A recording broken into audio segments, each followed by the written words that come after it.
Comencem amb els actes de commemoració pel 25 de novembre, Dia contra l'Eliminació de la Violència cap a les Dones. Hem començat este matí en el Museu del Tèxtil formant els professionals que treballen amb les dones víctimes de violència de gènere, amb els seus fills i les seues filles.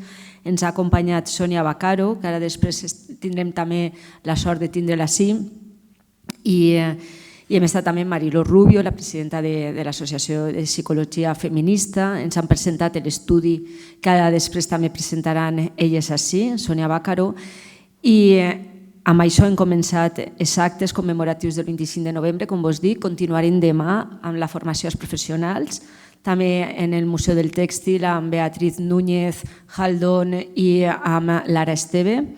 I volíem que la commemoració el 25 de novembre estiguera una commemoració, com fem sempre, dirigida a tota la ciutadania, a tots vosaltres, i amb aquest motiu hem organitzat les jornades d'esta vesprada, on tenim la sort i el luxe de comptar amb dos grans ponents, com vos dic, Sònia Vaccaro, que vindrà ara després a les 7, i Ana Bernal, que està així al meu costat.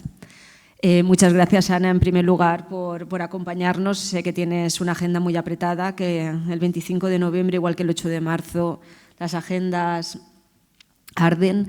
Y muchas gracias por haberte acercado hasta aquí, hasta Ontinyent, y haber aceptado nuestra invitación. Sense més, jo passo a presentar-vos a Ana Bernal. Ana Bernal Triviño és doctora i llicenciada en Periodisme i màster en Història de l'Art per la Universitat de Màlaga.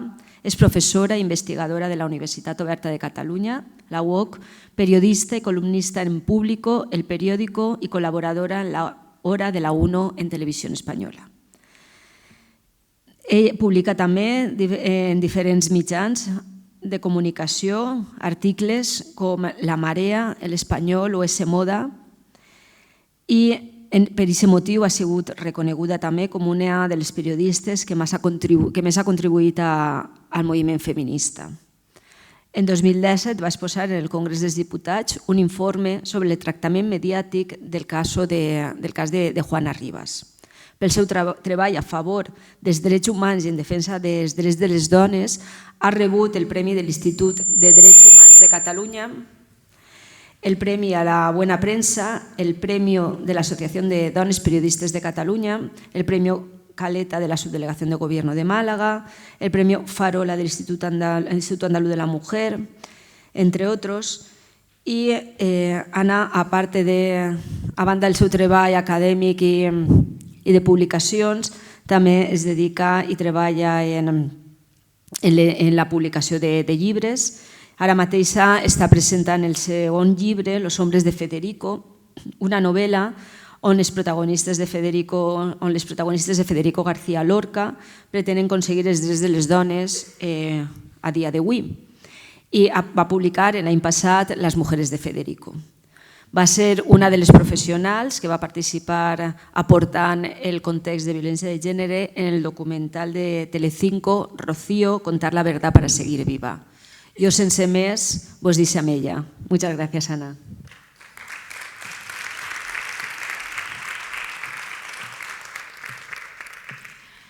Bueno, ¿se me escucha bien? Sí, ¿no?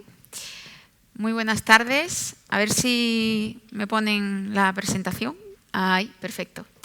Bueno, muchas gracias por venir. Bueno, ante todo, gracias a la Concejalía, gracias al Ayuntamiento por el esfuerzo, el empeño en que estuviera aquí, sobre todo, más que por invitarme a mí, el empeño por dedicar en este 25N las jornadas a lo que es la violencia vicaria. Una realidad que llevaba sucediendo delante nuestra durante muchísimos años, que dentro del feminismo tenía nombre también desde hace muchos años, de ahí Sònia Vaccaro, que vendrá después, lo llevábamos difundiendo muchísimo las periodistas que nos dedicamos a esto. Lo que pasa que es que como las noticias de los asesinatos de las madres y de los hijos lamentablemente muchas veces pasan de forma desapercibida y no se contextualiza bien, pues parece que a partir del caso de Rocío Carrasco es cuando hemos conocido lo que era la violencia vicaria, pero ahora lo veremos, ¿no? Se llegaba pues produciendo muchísimo tiempo antes. Por eso mientras Sonia hará lo que hará su presentación, basado en su especialidad como psicóloga, quería también dar las gracias por intentar tratar el tema de la violencia vicaria desde la información, desde la comunicación. Más que nada, ¿no? Porque es la que genera la opinión pública y la conciencia y el compromiso sobre una realidad que parecía invisible. Por eso yo he querido centrarme en los mitos y en los bulos que no es que se hayan producido de la violencia vicaria, sino que a día de hoy se siguen produciendo. A mí me gustaría empezar con este titular para que seamos conscientes de cómo cuando el periodismo lo hace bien, cómo cuando el periodismo permite dar difusión, no a, como yo siempre digo, el tertuliano que parece que está en la barra hablando con el cuñado, sino profesionales especializados, y no me vale una psicóloga cualquiera, me vale una psicóloga especializada en violencia de género. Cuando la especialización es absoluta y se hacen las cosas bien y se ponen las cosas por su nombre, pues entonces ocurren situaciones como estas, ¿no? Que es cuando las víctimas realmente identifican qué es por lo que están pasando y acuden, ¿no?, a los servicios públicos para poder pedir ayuda.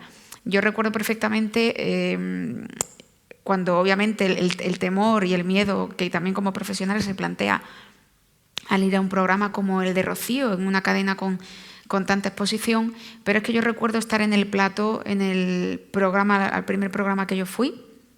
Yo ya fui al segundo programa de Rocío, y en directo yo lo que recibí fue un mensaje en mi Instagram que era de una mujer del Valle de Arán, que podéis suponer que allí recurso cero para las víctimas de violencia de género, y me escribió una mujer diciéndome que su hermana llevaba 20 años de malos tratos y que no había manera de que lo comprendiera, y que viendo el documental ella acababa de llegar a la casa y que lo primero que le dijo fue: hay una chica con una chaqueta en el plató de Rocío que ahora sí que creo que está contando lo que me pasa a mí. Y 2 horas después, o sea, cuando terminó el programa, fue a la Guardia Civil y denunció. O sea, ahí fue el momento como de decir, sí, esto merece la pena. Y todavía no sabíamos eso, ¿no? Era como la cosa de decir, bueno, esta noche hemos salvado a una. Y insisto, ¿no?, en que cuando se hacen las cosas bien tiene su reflejo positivo en la sociedad.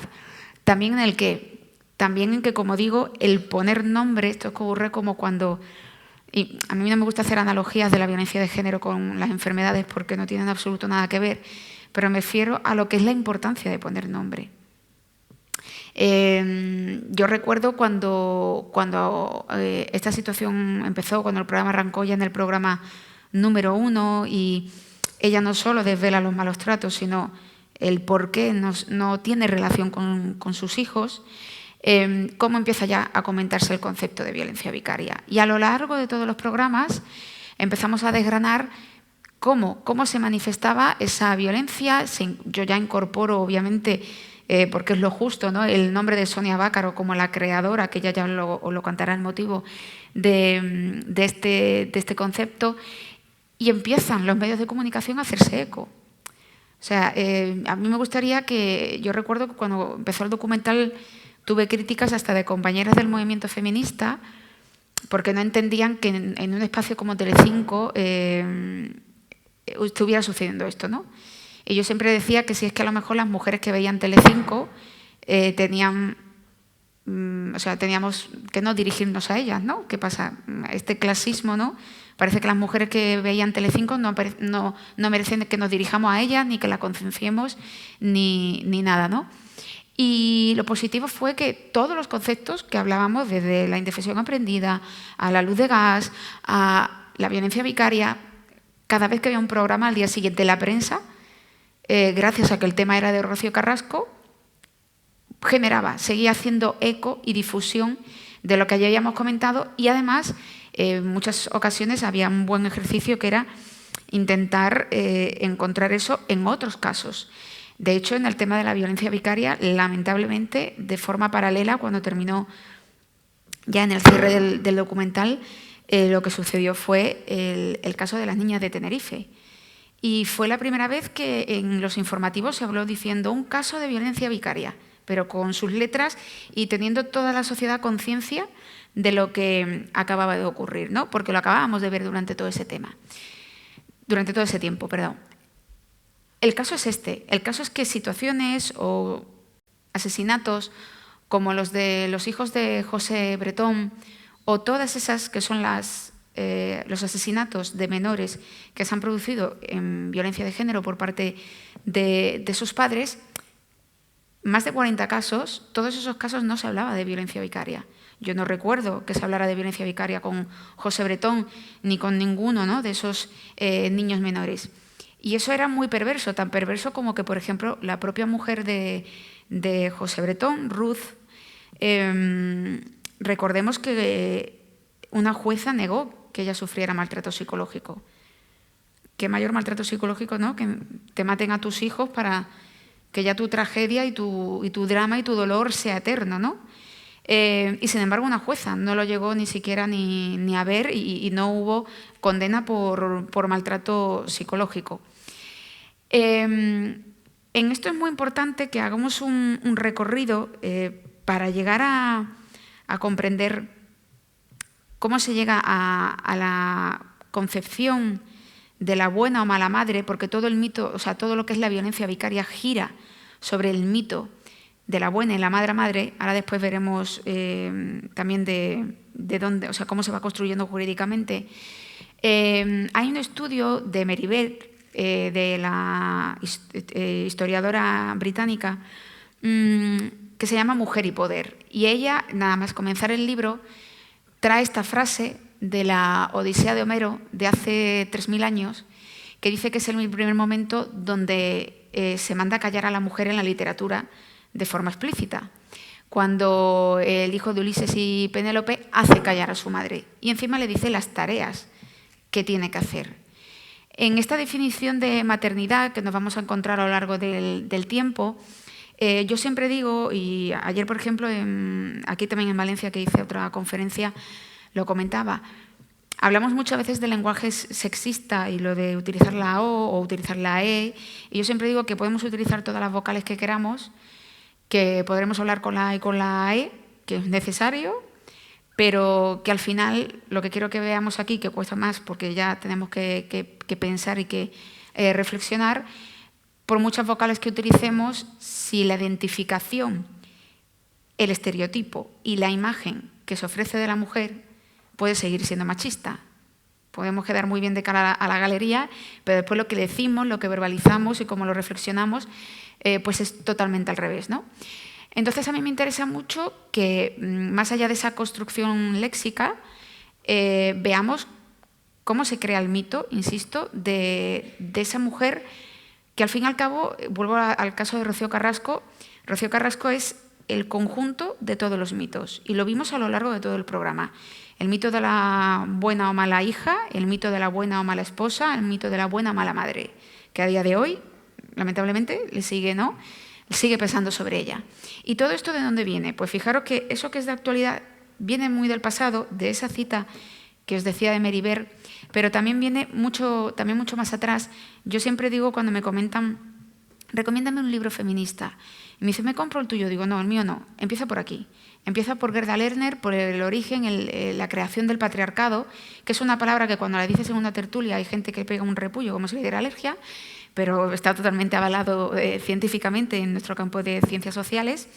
Bueno, pues Gerda Lerner hace una reflexión maravillosa y es que sitúa el origen del patriarcado con la creación de los estados modernos. ¿Qué ocurre? Se crean los estados, cada vez van ganando más poder, ese poder está descansando en los hombres, hay que garantizar las dinastías para mantener el poder de esas dinastías. ¿Cómo se garantiza?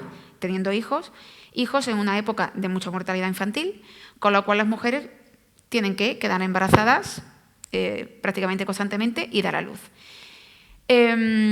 ¿Cómo se consigue eso? Se consigue eso, y Gerda Lerner lo explica muy bien, en el momento que se establecen coacciones y límites a los derechos de las mujeres. Y lo que se hace es esclavizar a la mitad de la población por su función sexual y reproductiva. Lo digo porque muchas veces dentro del discurso feminista incluso le quitamos peso a la categoría sexo. Bueno, pues nuestra opresión, o sea, nuestra discriminación viene por ahí, por esa explotación sexual y reproductiva. Las mujeres tenían que tener hijos Y la mujer que no tuviera hijo y la mujer que no diera descendencia era la mujer que no servía, la mujer inútil. Entre ellas la mujer estéril, o si no, la mujer que no se acataba esas normas, que además en esa época empieza el desarrollo de dos líneas también para domesticar a las mujeres. Una, la instauración del matrimonio, que entonces ya es la mujer que tiene categoría social, la otra es la prostituta, la que no vale.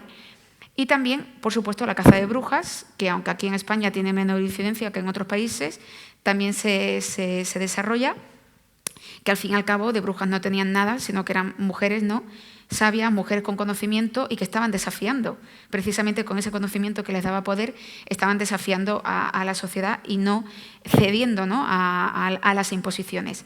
Y hay dos maneras muy fáciles de coaccionar ya para conseguir ese fin. No solamente a través de las instituciones, de las amenazas, a través de esa caza, ¿no? Eso constantemente es una lección continua para las mujeres desde que son niñas. La mujer que sí vale, la mujer que tiene legitimidad social y la mujer que hay que apartar, que hay que imaginar y que hay que estigmatizar, ¿no? Y así es como, por eso yo siempre insisto mucho en la idea de ningún hombre nace machista y ninguna mujer nace feminista. De ahí que nos encontremos mujeres que a veces decimos, menudo reflexión está haciendo, ¿no? Y obviamente esos hombres machistas, porque esto es el proceso de educación y de ejemplificación con el que hemos ido creciendo para ser validadas como buenas mujeres y tener un reconocimiento social. Por eso, como decía, volviendo a Gerda Lerner, esa explotación sexual y reproductiva no solamente define a la buena mujer, sino a la buena madre, la que finalmente cumple con su papel. Si no cumples con tu papel de madre, ¿de dónde viene, no?, ese desprecio también a la solterona? O que las mujeres solteras durante mucho tiempo tenían que depender de la figura del varón de la familia, bien el padre o bien a veces el hermano, y que todavía lamentablemente sigue sucediendo en muchas sociedades, como si fuéramos personas que no podemos pensar por sí mismas, ¿no? Siempre teníamos que tener la tutela del varón a lo largo de la historia.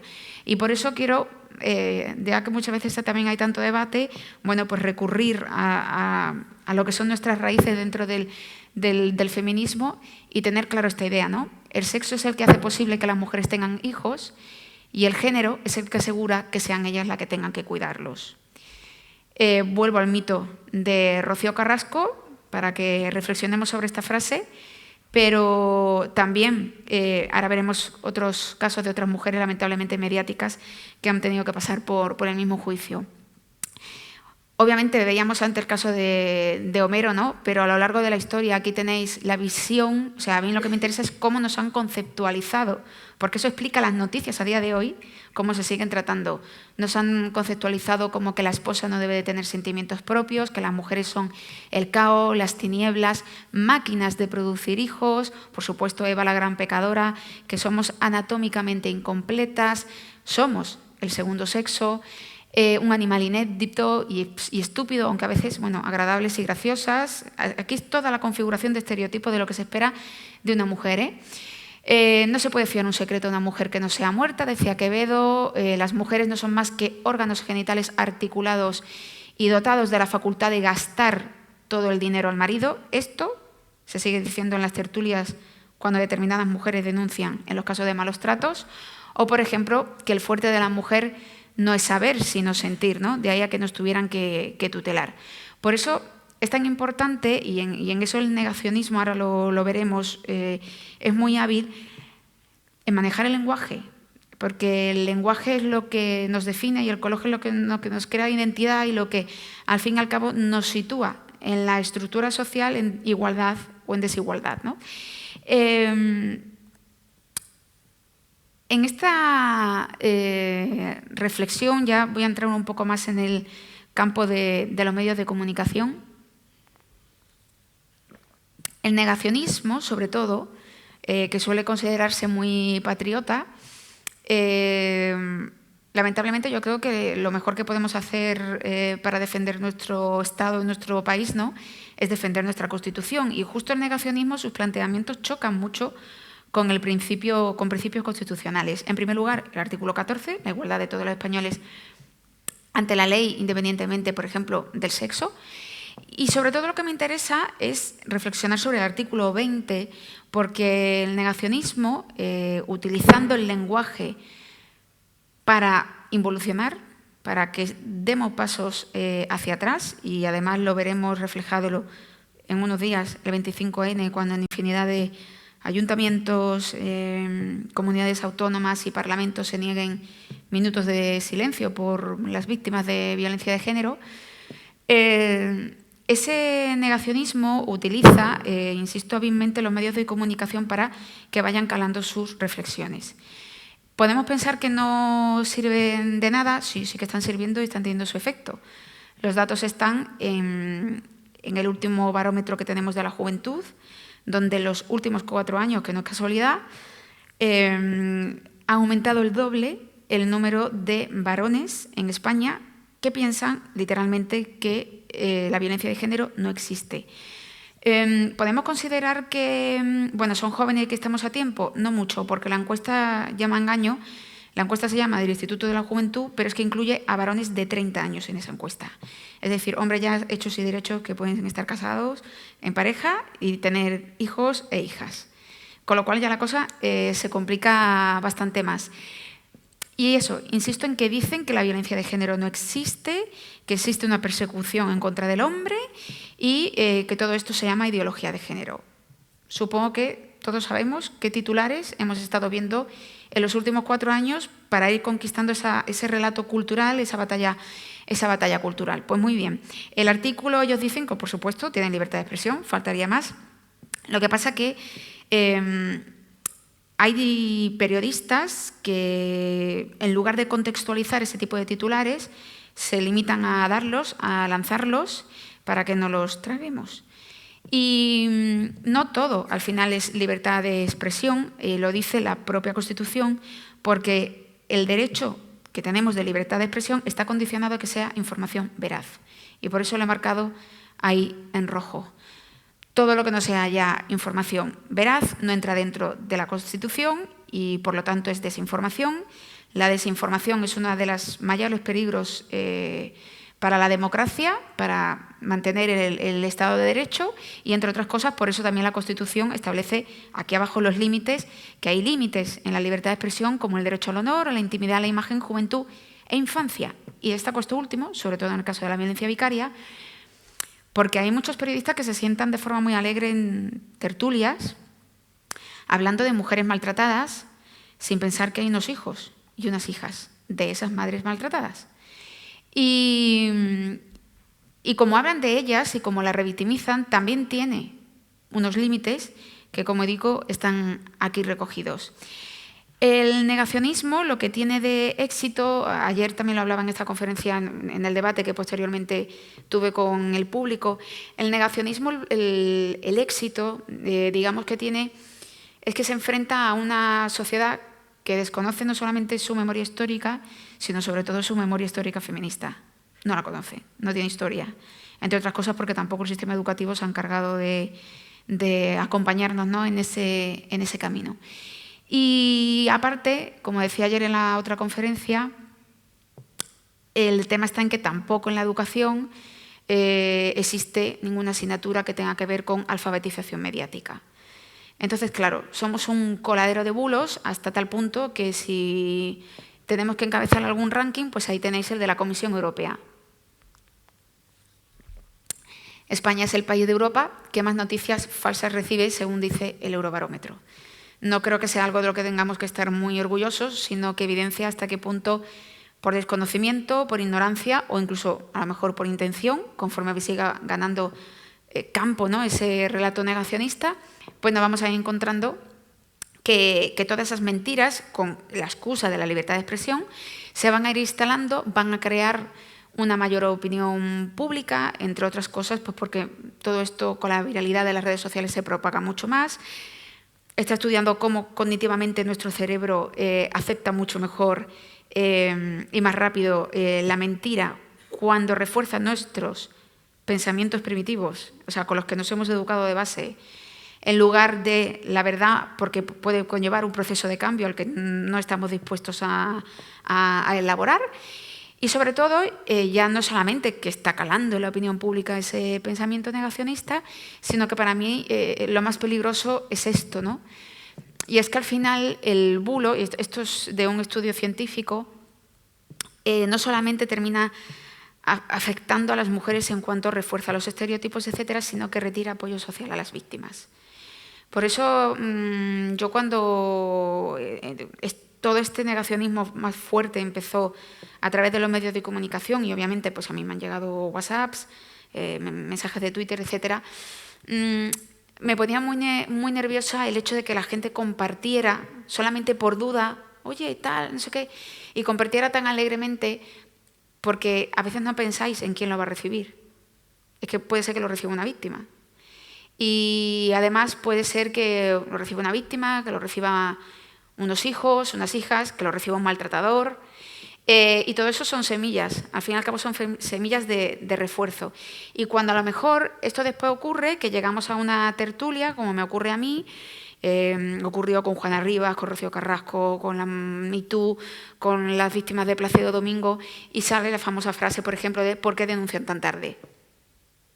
Vale, pues si empezamos a dar bulo, ahora después veremos, si empezamos a dar bulo y dar espaldarazo a ideas negacionistas, a reflexiones negacionistas que no comprenden cuál es la dimensión de la violencia de género en su contexto, pues entonces vamos a condicionar, incluso a tener un efecto disuasorio, lamentablemente, en esas víctimas, porque todo tiene implicación. Todo eso además se junta, en el caso de la violencia vicaria, con la representación que se hace en muchos casos de la infancia, en unas informaciones que son muy adultcéntricas, donde la infancia prácticamente no está representada. Sobre todo a la infancia me refiero, obviamente, ¿no? Insisto en los más pequeñitos, pero después tenemos también cómo se refleja la adolescencia, ¿no? Y la adolescencia, la mayoría de las veces se refleja en una juventud como origen de conflictos, las bandas, es decir, siempre es también otra creación de estereotipos que camina de forma paralela. Y sin embargo, algo que ha estado muy oculto en toda esta construcción a través de los medios de comunicación, ha sido situaciones como, por ejemplo, el SAP o la violencia mediática que se ha ido ejerciendo. Como digo aquí, el gran problema, ¿cuál es? El gran problema es que cuando el propio medio de comunicación ni siquiera sabe lo que es la violencia de género, que aquí podemos decir, ¿cómo no lo van a saber? No lo saben. Y la mayor demostración es que el caso de Rocío Carrasco tuvo tantísimo éxito porque la sociedad no sabía de violencia de género. Y los periodistas tampoco, porque si supiéramos y esto estuviera más que hecho, ¿por qué al principio esos titulares dedicados a la violencia vicaria y esos titulares dedicados a la luz de gas? O sea, si estuviera ya aprendido, ¿qué noticia es? Era noticia porque era novedoso, porque la gente estaba empezando a descubrir. Entonces muchas veces decimos, no, sí, es que estamos muy evolucionados. No, de la violencia de género sabes un 1%. Ni de cómo funciona, ni de su mecanismo, ni de cómo es el agresor, ni del proceso psicológico al que están sometidos a la víctima. No se sabe. Entonces, claro, eso, por supuesto, se refleja en los medios de comunicación en cuanto a que no se sabe cómo funciona la violencia de género, y si no se sabe eso, imaginar qué conocimiento va a haber del funcionamiento de la violencia vicaria, ¿no? hacia esas mujeres.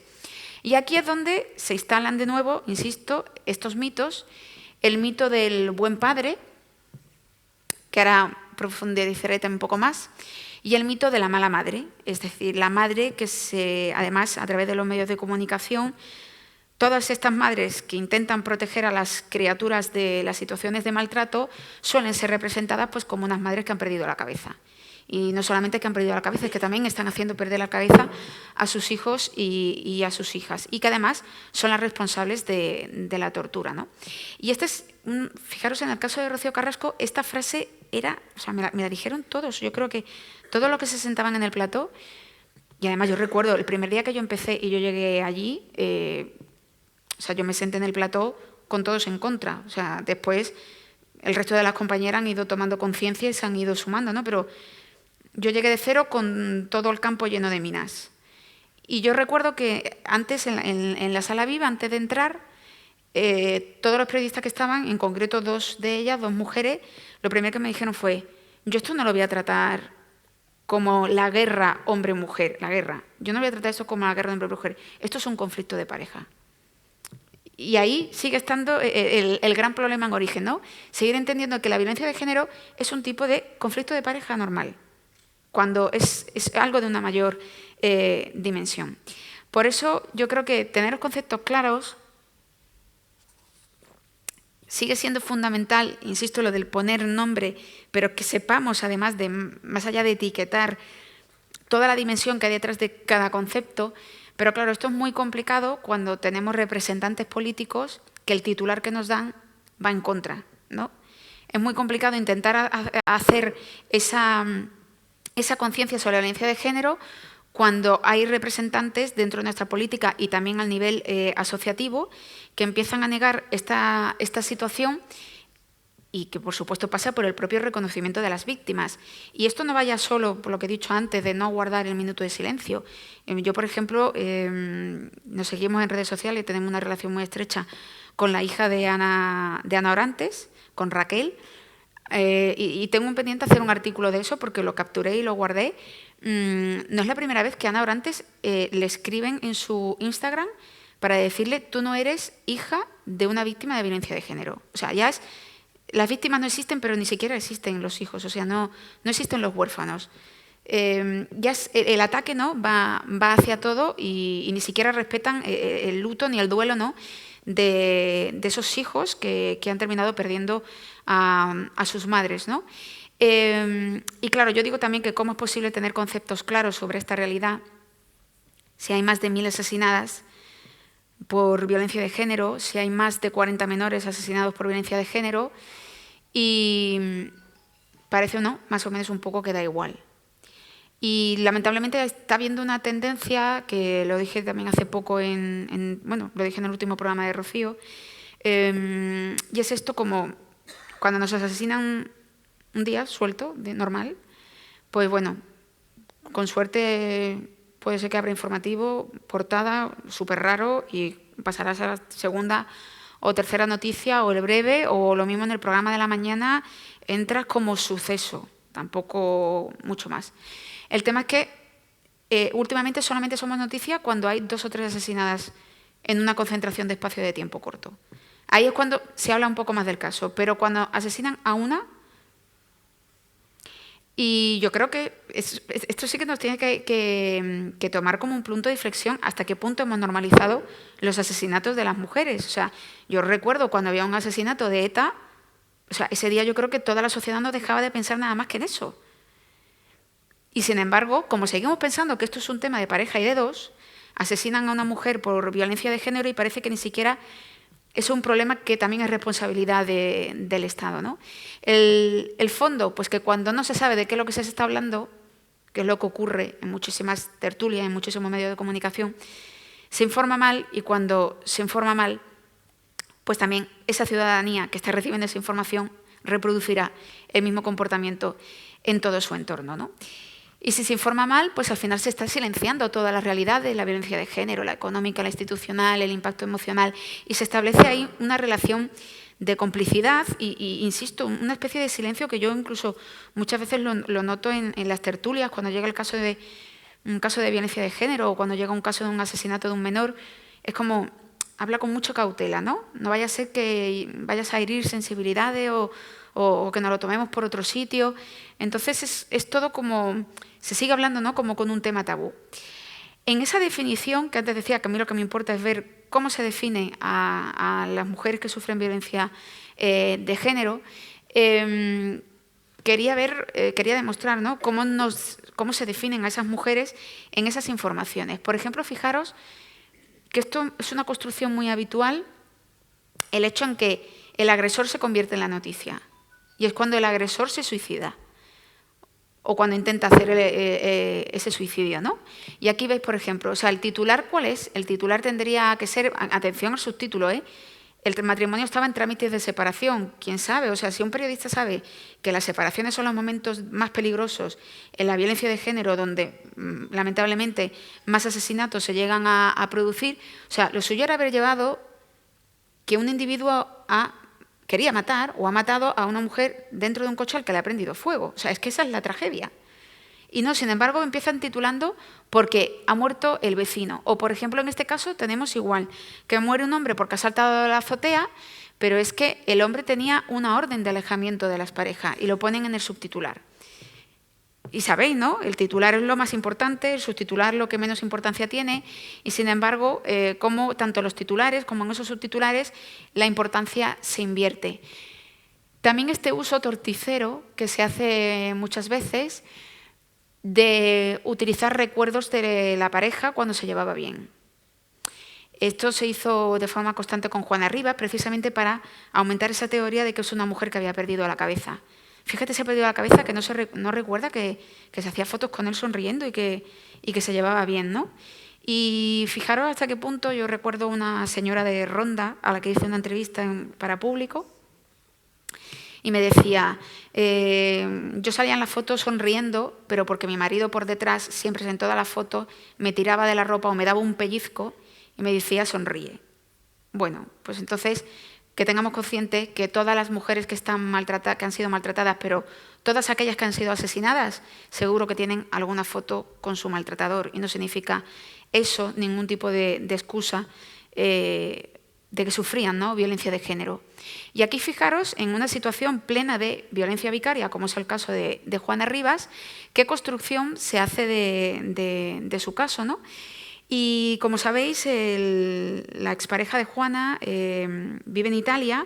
Bueno, pues el medio de comunicación se desplaza hasta Italia, cómo no, para hablar con todo el entorno de Francesco Arcuri. Y fijaros, ¿no?, en las reflexiones. Él es el bueno, porque él es el que prefería estar en casa, guardar energías. Ella era la joven que salía a tomar copas por la noche. La agresión, la condena de agresión que hay de 2009, pues nada, fue una discusión solamente porque es que ella había vuelto muy tarde de fiesta porque había bebido, que es que al fin y al cabo eso es lo normal, que él es un padre ejemplar, que es un hombre culto y tranquilo, que es la persona más pacífica que conozco y que lo de la violencia es todo mentira. Claro, es que resulta que por mucho que diga ahí esa persona que es la persona más pacífica, los maltratadores son súper pacíficos fuera de la casa.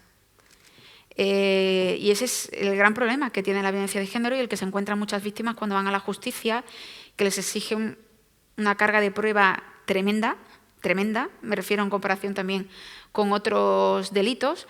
Y yo siempre lo digo, la violencia de género, el hombre es maravilloso, te dice buenos días en el ascensor y es el vecino encantador al que le das el sobrecito de azúcar cuando le falta, pero la violencia de género, quien la conoce realmente es la mujer que convive con él.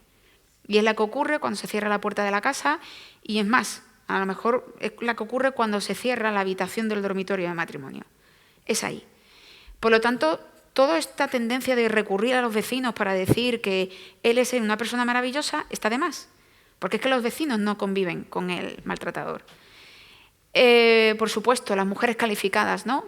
Primero tenéis que ver el tipo de fotografías que se cogen de ellas, pero ahí veis calificadas: gran manipuladora, heroína fallida, desenmascarada, brujas, secuestradoras, vida de esclava, de fiesta sin parar. Sin embargo, ellos, los que adoran a la mujer y a sus hijos a pesar de haber asesinado, ordenadas y vidas discretas, héroes, o por ejemplo aquí, en este caso, aunque después se demuestran que los informes forenses no sufren ningún tipo de enfermedad mental, pero sin embargo no, siempre intentan utilizarse excusas para justificarles.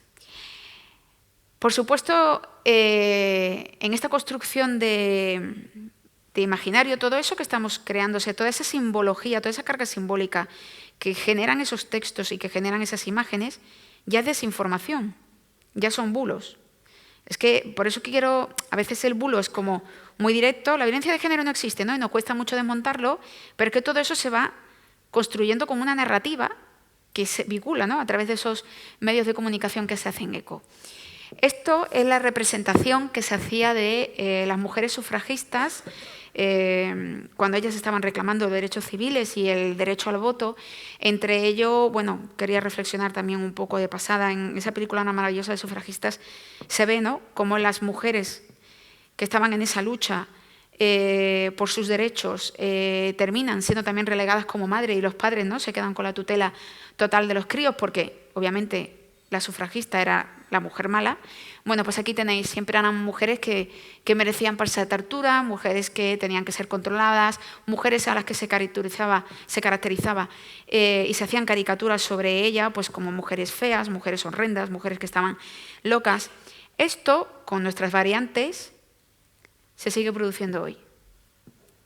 Se sigue produciendo hoy con pintadas en centros de mujeres, en casas de acogida, en asociaciones feministas a las que se intentan estigmatizar. Y ocurre, ahí tenéis a Rocío, también ha pasado pues, con todas las mujeres cuyos casos mediáticos trascienden mucho. Tenemos esas situaciones en las que intentan hacer caricaturas de ellas, hacer memes, hacer risas, burlarse, señalarlas y, en este caso, señalarlas de forma muy explícita, rodeándolas de esos carteles de estos feminazis. Fijaros hasta qué punto, tenía un vídeo, pero ya no lo he podido traer. Recuerdo perfectamente en Espejo Público una cobertura que se hizo del caso Juana Rivas, donde estaba la asociación de estos feminazis.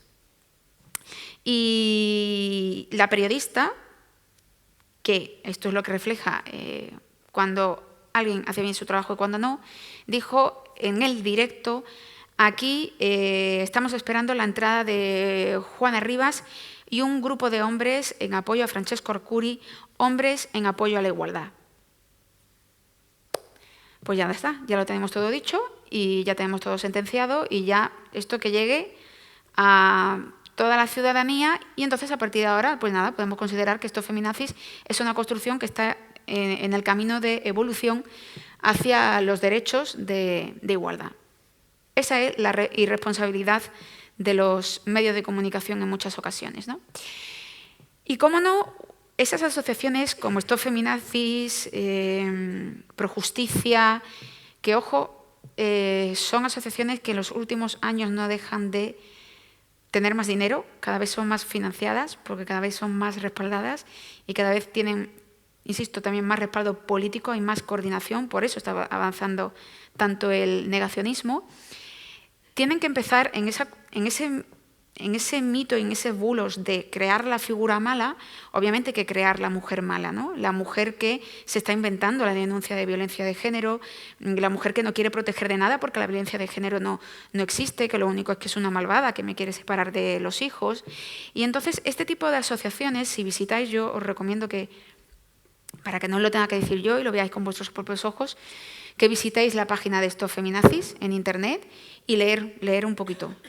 Y vais a ver bueno, las reflexiones que hay en torno a la ley de violencia de género, ley constitucional, avalada por nuestro Tribunal Constitucional, y ellos siguen en sus 13 desde el año 2004, son incansables, vamos por el 2022 y llevan desde el 2004 igual, diciendo que es una ley que persigue al hombre.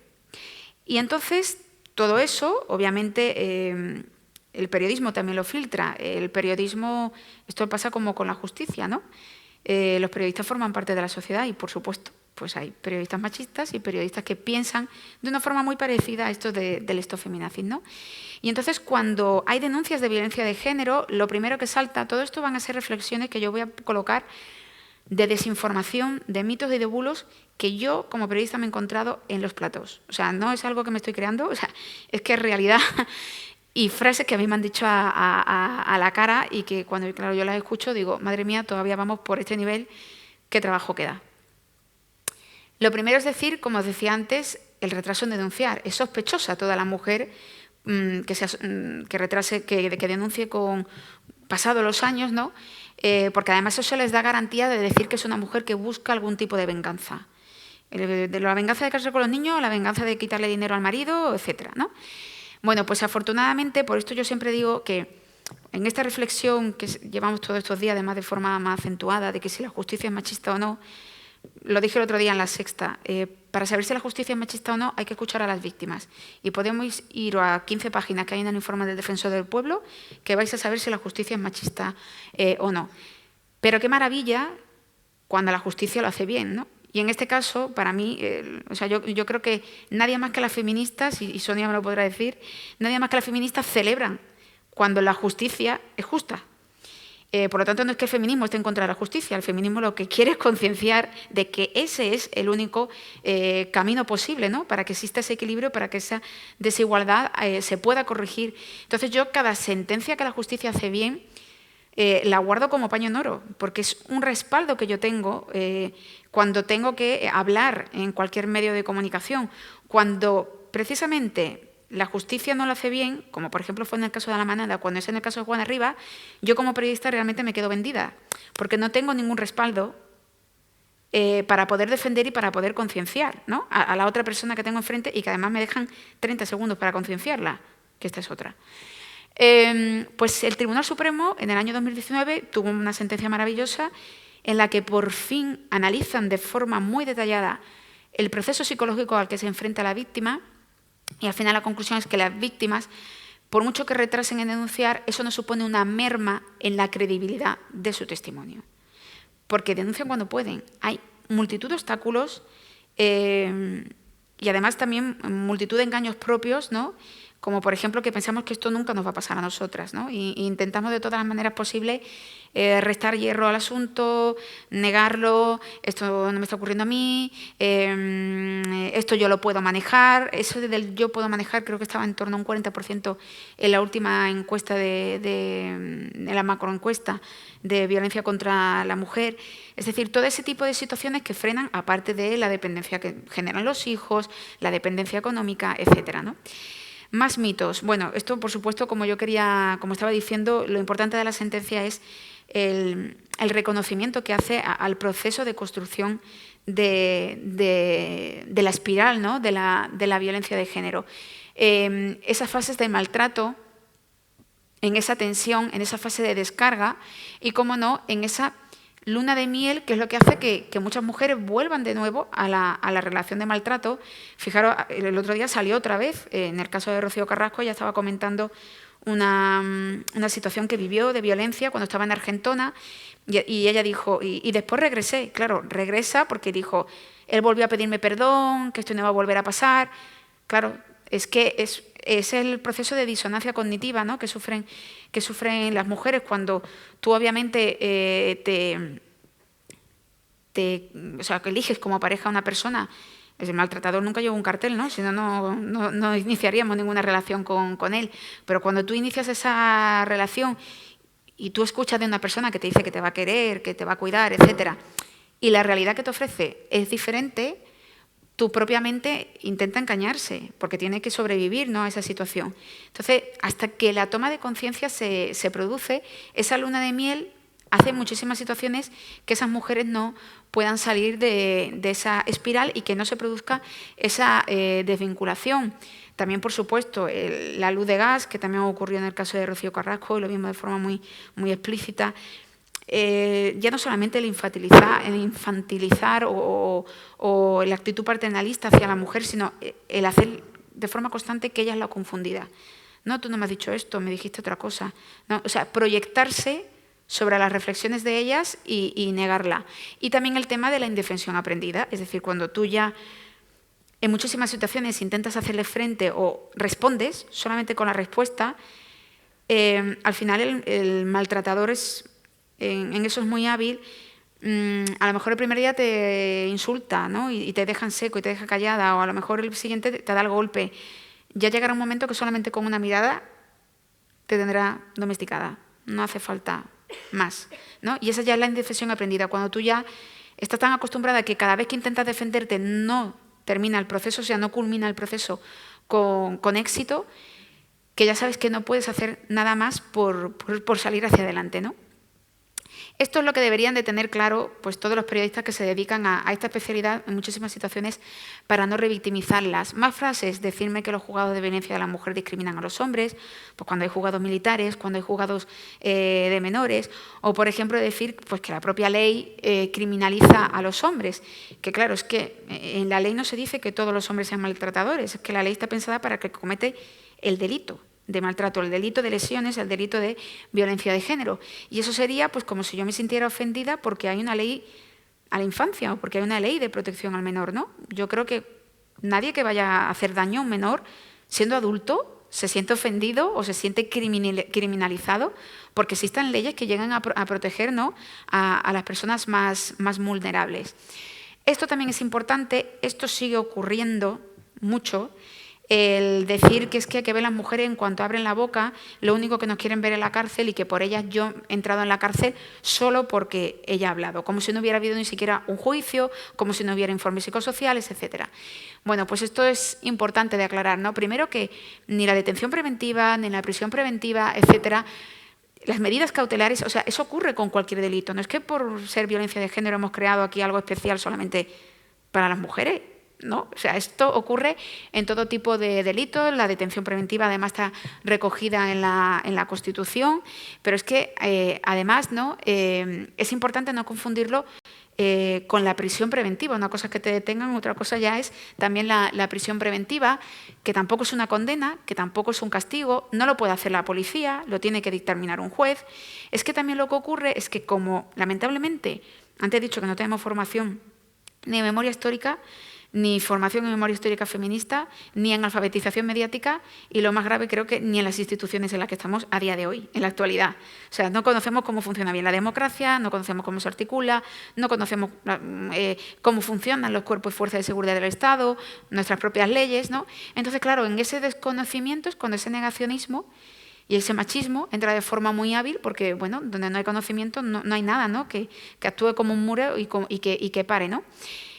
Y llegamos, que esto ya Sonia lo desarrollará de forma magistral, pero voy a tratar un poco desde los medios, ¿no?, lo que a mí siempre más me ha indignado. Llegamos al famoso SAP, el falso síndrome de alienación parental, que es el que ya consolida de forma rotunda el concepto de la mala madre. Fijaros que siempre que llego a este caso, recuerdo a Ángela González Carreño, una madre que denunció más de 50 veces, que lamentablemente consiguió, después de ir a Naciones Unidas, que también ha tenido tela, la primera condena al Estado español por violencia institucional. A su hija obviamente no la ha recuperado. Ella, después de denunciar más de 50 veces que su hija corría peligro, bueno, pues esa justicia que no ve y que esa justicia machista que sigue interpretando que las mujeres que hablan y que quieren defender a sus criaturas es porque son mujeres perversas que quieren retirarla de las parejas, pues encontraron, en el caso de Ángela González Carreño, que después de esos 50 avisos, el padre en una de esas visitas, en el punto de encuentro, terminó asesinando a su hija. Creen a las víctimas cuando ya están muertas, tanto a los hijos como a las madres. Ayer, por ejemplo, en la misma conferencia, ¿no?, que tuve, se supone que era el turno de preguntas y una mujer levantó la mano para decirme: yo no creo a Rocío Carrasco. Y yo le dije: vale, muy bien, o sea, usted cree en Rocío Carrasco como si quiere creer en los Reyes Magos, ¿no? Pero ¿hasta qué punto no se creen a las víctimas? Hasta que están asesinadas. Entonces, vale, ya, es que es verdad que pasaba esto. Pero que quedan un poquito con vida, o que se iban a suicidar, no, que se iba a suicidar porque está loca. No porque la han vuelto loca. No porque la situación de violencia de género la ha llevado a un estado mental de depresión, de angustia. No, es porque es que ella, como Juana la loca, ¿no? Aquí, el mito que siga perviviendo. Al final, ese falso síndrome de la alienación parental es el que, lamentablemente, a día de hoy, a pesar de que el propio, fijaros, o sea, ha puesto el Consejo General del Poder Judicial, para que veáis que esto no es que sea una movida de las asociaciones feministas que se la hayan inventado, ¿no? O sea, es que está el propio Consejo General del Poder Judicial, que no es una asociación representativa de feminismo ni de igualdad, básicamente partiendo desde su propia composición, ya advierte en sus memorias anuales que este síndrome, este falso síndrome, es muy perverso aplicarlo en la justicia. ¿Por qué? Porque es que la solución que da este falso síndrome, que lo que dice es que las mujeres, básicamente, en dos palabras, que las mujeres son malas y que le están lavando el cerebro a los hijos en contra de la figura del padre y que, por lo tanto, el único remedio a la solución es desvincular a las criaturas de sus madres y separarlas, es una terapia coercitiva. Esto termina provocando daños irreparables, o sea, que están ocurriendo a día de hoy. Hay mujeres todavía en Naciones Unidas que, de hecho, ahora siguen denunciando esta situación. Naciones Unidas el año pasado se pronunció ya y advirtió de que existe un patrón estructural en todos estos casos en los que vale menos el testimonio de las madres, en los que vale menos el testimonio de la mujer, y que hay un patrón en la justicia española en el tema de la violencia vicaria. O sea, lo ha reconocido la propia relatora de Naciones Unidas. Y insisto que lo perverso de esto es que este síndrome no tiene ningún tipo de validez. No tiene ningún tipo de validez científica. Insisto que lamentablemente se sigue aplicando a día de hoy. No le llaman SAP, pero utilizan otras terminologías para ello. Por ejemplo, fijaros en el caso de Rocío Carrasco, yo recuerdo de la cantidad de mensajes que recibí, es que no lo podéis imaginar, o sea, yo no puedo decir una cifra, es que era diario. La cantidad de mujeres que me decían, a mí me aplicaron SAP, me dijeron que era SAP y dejé a mi hija con 7 años y debe de tener 17. Dejé a mi hija con 8 y esta era una mujer. Mi hija tiene 8, debe de tener ya 15 y además el padre la ha sacado de España y viven en Londres, con lo cual yo ya sé que no podré ver nunca más a mi hija. O sea, esas situaciones se han producido porque la justicia ha estado aplicando un falso síndrome sin entender cómo funciona la violencia de género, sin entender cómo se utilizaban. O sea, lo perverso era decir que las madres eran las malas y que le lavaban los cerebros a los hijos, y la victoria era blanquear la imagen de esos maltratadores diciendo que estaban preocupados por unos hijos que no le importaban y que eran capaces de usarlos en contra de sus madres. O sea, es la noticia dada completamente del revés. Así nos han llegado todos los casos de violencia vicaria, ¿no?, hasta prácticamente el día de hoy. Y como digo, no tiene ningún tipo de respaldo científico, pero yo creo que tenemos que ir mucho más atrás y ver de dónde sale este falso síndrome. Lo crea Richard Gardner, y yo creo que lo importante es reflexionar primero la ausencia de validez científica. Este señor, o sea, yo que me dedico también a hacer investigación científica, o sea, cuando yo planteo una investigación, yo planteo un problema, digo que tengo un objetivo, hago unas hipótesis, pero yo tengo que hacer un proceso de documentación, tengo que ver lo que antes otras personas han investigado de ese tema, y cuando yo termino y consigo mis resultados, los contrasto. Es decir, así es como se va evolucionando la teoría científica. Voy viendo lo que han hecho las anteriores y si yo tengo algo nuevo que aportar, contrasto y avanzamos. Bueno, este señor, del estudio que presentó donde se supuestamente valida este falso síndrome, él se autocita en el 90% de la referencia bibliográfica. O sea, yo me lo guiso, yo me lo como Juan Palomo. O sea, se inventó se sacó una teoría de la manga. Pero, por ejemplo, quería que viéramos algunas frases de los estudios de Richard Gardner, donde, por ejemplo, dice que el pequeño puede iniciar encuentros sexuales seduciendo al adulto, que la sociedad es muy moralista o punitiva con la pedofilia, que el sexo entre los niños y los adultos no está nada mal, o incluso de las mujeres dice que les gusta ser violadas porque tienen placer al ser golpeadas y atadas, y textualmente es el precio que están dispuestas a pagar para obtener el esperma como gratificación. Yo creo que todas estas frases que nos pueden remover en la silla, lo alucinante es que las reflexiones de este tipo son las que se han estado aplicando en un juzgado, en la vida real de centenares y centenares de mujeres, porque es que por mucho que informativamente le dediquemos media hora o una hora a la única denuncia falsa que ocurre en el año, cada día los juzgados de violencia contra la mujer y los juzgados penales y las audiencias provinciales están llenos de casos de violencia vicaria y de violencia de género. Y no se escuchan. Y ese es el problema, o sea, hacer de la anécdota la noticia e invisibilizar la noticia verdadera. Y esto, insisto, es lo que se ha estado aplicando, y esto, insisto, claro, como la justicia lo aplica, pues imaginaros lo crecidito que me viene el tertuliano de turno cuando se sienta en la mesa y me ha dicho que es una madre perversa que le está lavando el cerebro para quitar a los padres a su criatura, porque claro, tengo el aval de la justicia que dice esto. Y entonces, pues ni la opinión pública, ¿no?, nada termina por evolucionar, ¿no? Bueno, esto es lo que yo he dicho antes, que totalmente, ¿no?, todo al contrario.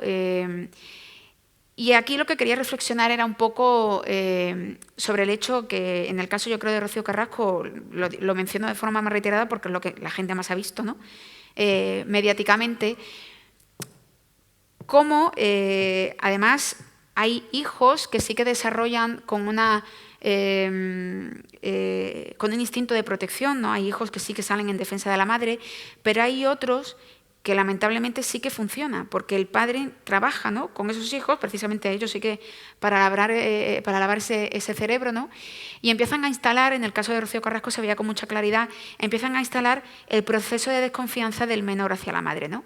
Y bueno, ahí lo describo un poco, empieza pues por el vocabulario, por la manera en la que ese padre escucha, cómo se define, ¿no?, a la madre, cómo empieza a instaurarse ese proceso de desconfianza, porque claro, si hay que empezar a crear una desvinculación de la figura materna, hay que empezar a generar un temor en torno a esa figura, ¿no? Entonces empieza el proceso de desconfianza, empiezan las respuestas a la defensiva de las madres, con lo cual empieza también la pérdida de autoridad, porque, a ver, no solamente, o sea, esto no es que esté preconcebido, es que cuando tú generas miedo en una criatura sobre una figura, va a desarrollar un instinto de supervivencia que va a ser atacar, ¿no?, a esa persona a la que considera una amenaza. Y finalmente, ¿no?, pues después de todo ese proceso, claro, pierde la autoridad la madre, pero es que ya no solamente pierde la autoridad, es que la deshumaniza en completo como persona. Con lo cual, ya roto todo vínculo afectivo, se produce definitivamente esa ruptura, ¿no?, con la figura materna, ¿no?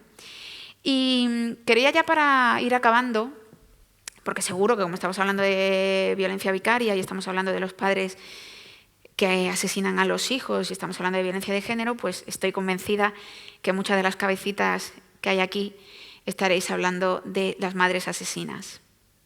¿Qué pasa cuando la madre es la asesina, no? Y a mí me gustaría, por supuesto, estaríamos hablando, y ayer me lo reconocieron varias personas, pues el caso más reciente, la pequeña Irene. La pequeña Irene, que ha estado en todos los titulares. A mí me gustaría que cada vez que ocurriera un asesinato de estas características nos llamáramos a la reflexión, porque bueno, yo entiendo que en una situación así, en primer lugar, esto de atacar al feminismo como movimiento, dando a entender como que no nos importan los asesinatos, nos importan los asesinatos a los menores, haga quien lo haga. O sea, no he visto yo todavía ninguna feminista celebrando el asesinato de ninguna menor cuando lo comete una madre. Nunca. No sé, esto también, ¿no?, es otro añadido más para intentar básicamente dañar al movimiento que fortalece, ¿no?, a las mujeres en estas situaciones. Pero, o sea, si tuviéramos conocimiento realmente de cómo funciona esa violencia de género, yo creo que nada más conocer el caso ya nos habrían saltado algunas alertas, que fueron las que a mí me saltaron, las que yo planteé en mi programa de televisión española, con toda la cautela del mundo, pero en la que también había una abogada allí y no me supo dar respuesta.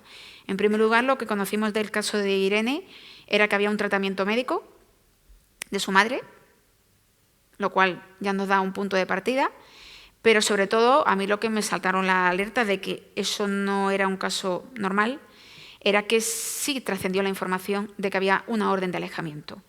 Y yo recuerdo estar en el plato de televisión y preguntarle a la abogada, la orden de alejamiento del padre hacia la madre que ha tenido durante 2 años y que acababa de terminar, ¿sabemos por qué es? Porque si algo le ocurre a la justicia es que la orden de alejamiento no la regala.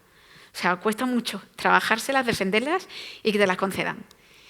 Y claro, 4 días después supimos la realidad que había también detrás del caso de Irene, que eso no justifica, por supuesto, el asesinato, pero es que había detrás una situación previa de violencia de género que en las decenas de entrevistas que ese padre hizo en la televisión, en ningún momento llegó a comentar, ¿no? Y si no llega a ser por los tribunales superiores de justicia, no sabemos que detrás había otro punto de partida y que la historia era muy diferente. Bueno, pues ¿qué ocurrió? Claro, ocurre que todos sabemos el nombre de Olivia, pero ¿alguien me sabe decir el nombre de la niña asesinada también de 6 años que ocurrió la semana siguiente en Móstoles con su madre asesinada?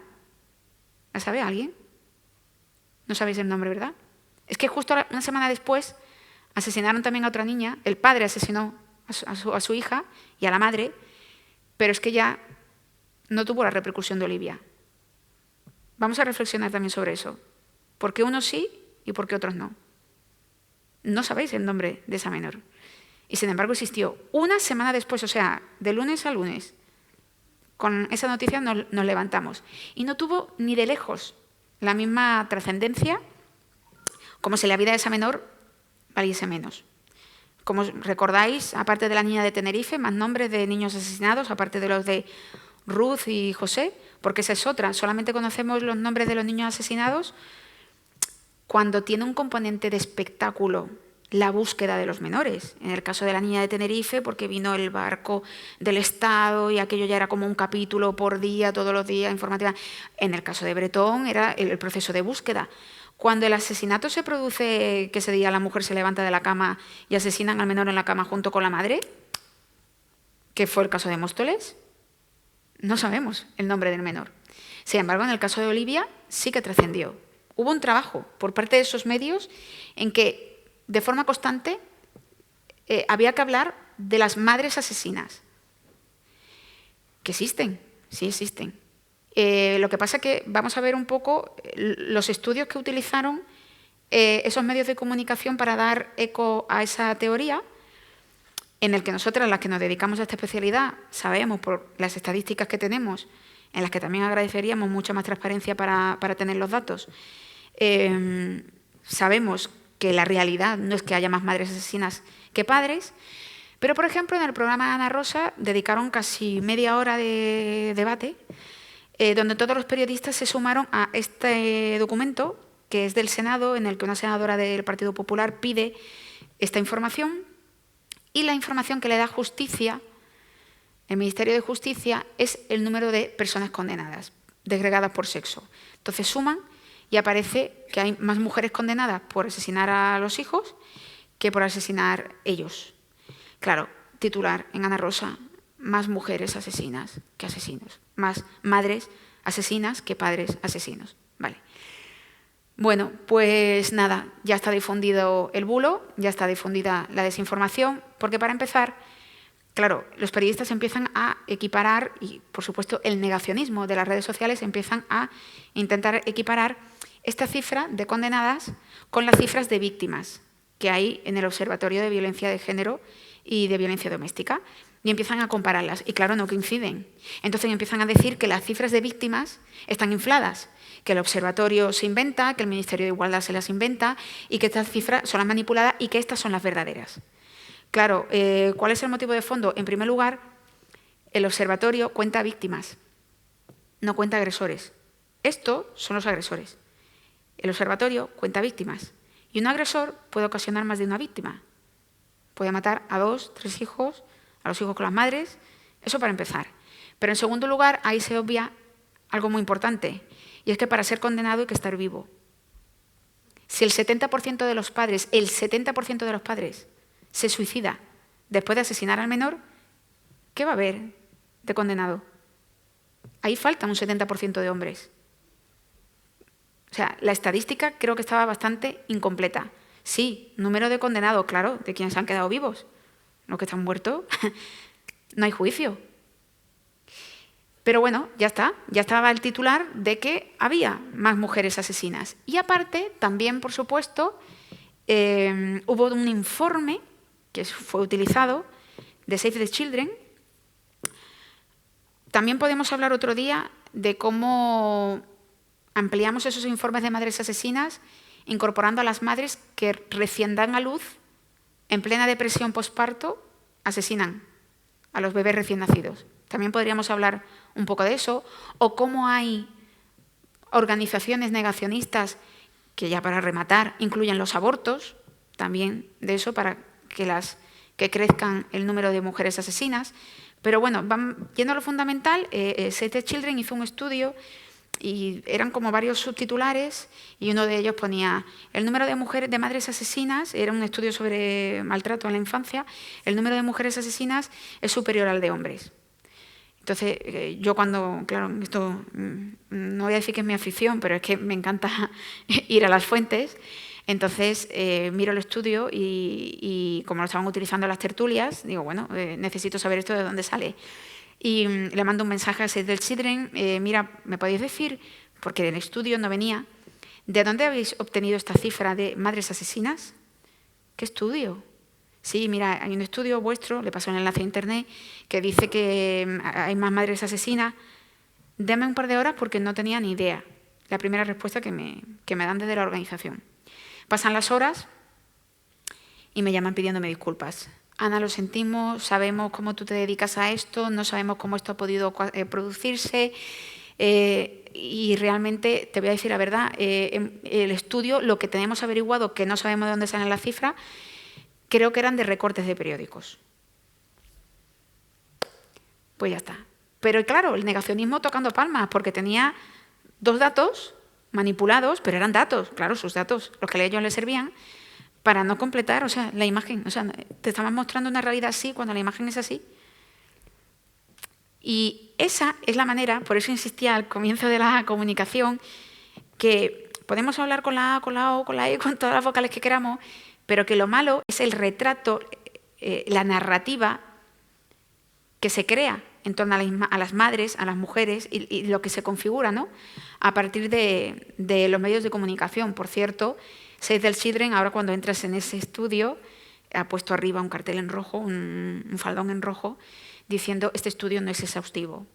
Bueno, pues hubiera agradecido que fuera exhaustivo desde el principio, porque habiéndolo hecho mal, ha servido durante 4 días, durante el asesinato de Olivia, para que en todas las cuentas negacionistas tuvieran un supuesto respaldo científico, como ellos decían. Y bueno, ya para terminar, quería reflejar esto,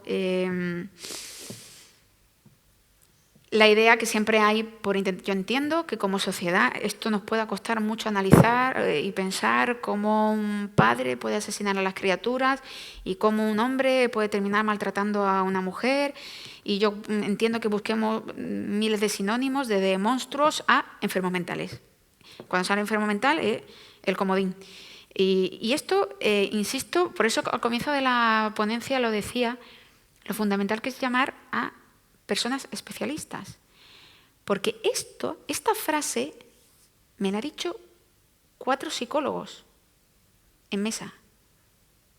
Claro, es que si me llaman a un psicólogo, pero que no sabe cómo funciona la violencia de género, pues me he quedado igual de vendida o peor. Porque claro, ahora yo, que no soy psicóloga, le tengo que decir al psicólogo que lo estás diciendo mal, cuando se supone que él viene en calidad de autoridad a la mesa de debate. Y ahora, yo que no soy la psicóloga, que soy la periodista, le tengo que decir que está confundido.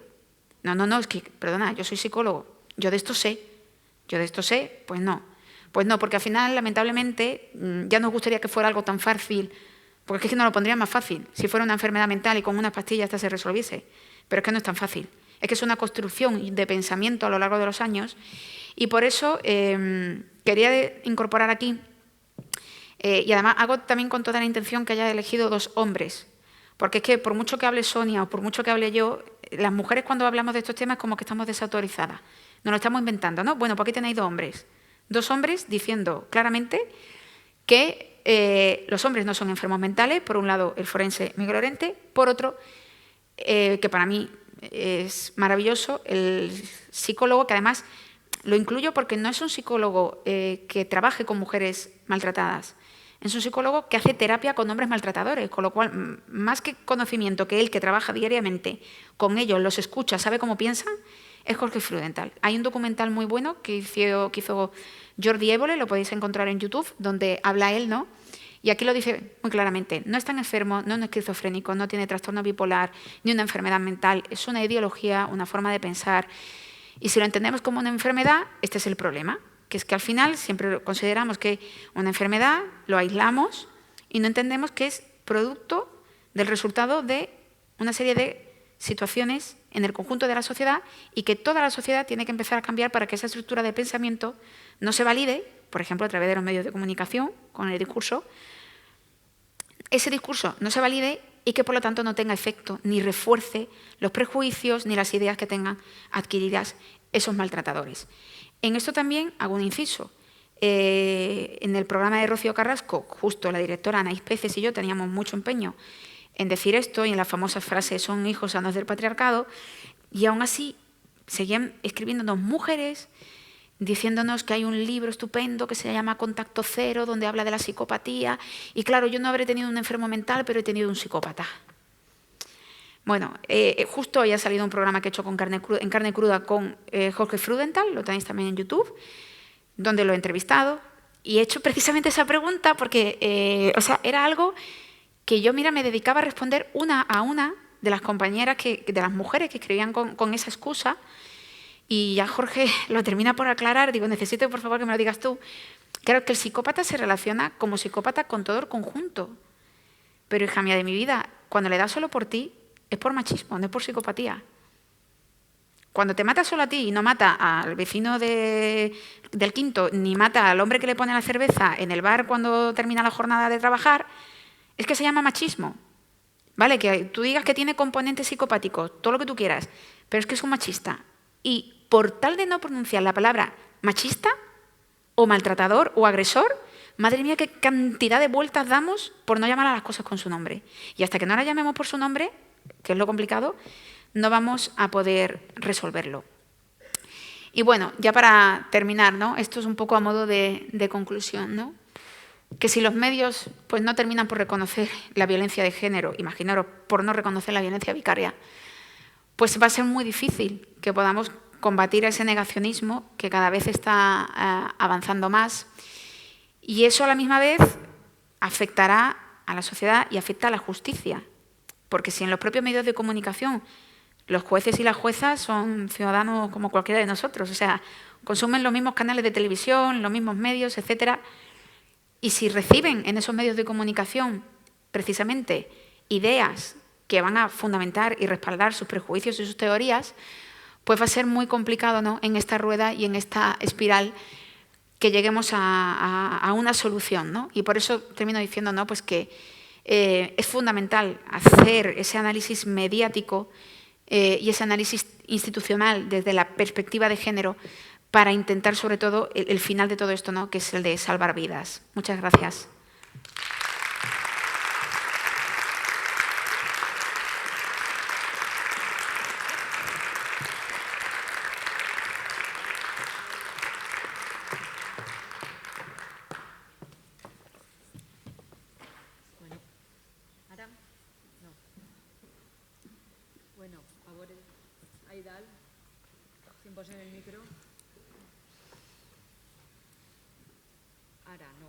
Bueno, muchas gracias, Ana, por tu intervención, i obrim un torn de preguntes abans de continuar amb Sonia Vaccaro. Lo diré bien hoy. Un momentito por si quieren hacerle alguna pregunta, alguna aclaración a Ana y continuamos contigo. ¿Alguna pregunta, alguna aclaració? És que des d'ací vos veig gent regular, mos pega tota la llum de cara, però està Neus per ahí i està gent amb el micro. Buenas tardes. Muchísimas gracias y te voy a dar las gracias doblemente por la aclaración de la psicopatía. Esta mañana he estado en la formación de profesionales y me ha venido la duda. Y me la acabas de aclarar y quitarme la duda de que un psicópata no tiene nada que ver con... ¡Ay, gracias! Pero te invito a que busques el Carne Cruda de hoy, que está subido a las redes, y tienes al psicólogo Jorge Freudenthal aclarándote la respuesta. No me hace falta. Con tu aclaración ya me ha servido para quitarme todas las dudas que tenía. Así pues bueno, ya me voy recompensada. Gracias. ¿Algo más? ¿Alguna pregunta más? ¿Alguna aclaración? Aprofitar, claro. Por supuesto. Le pasamos el micrófono a la siguiente ponente, a Sonia. La psicopatía no es una patología. Claro. La psicopatía es un trastorno de la personalidad. Es verdad que la mayoría de estos individuos tienen muchísimas características de la psicopatía.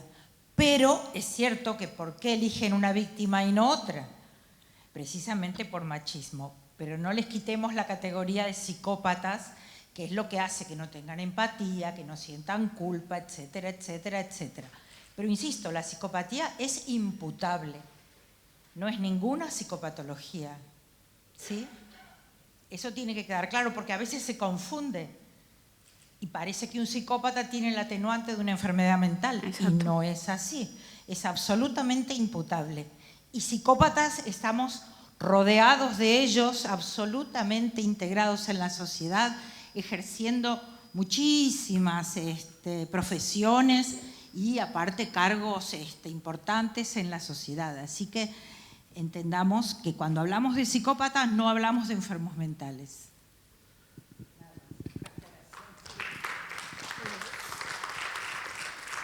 Agradecer a Ana su intervención. Muchísimas gracias por estar hoy aquí.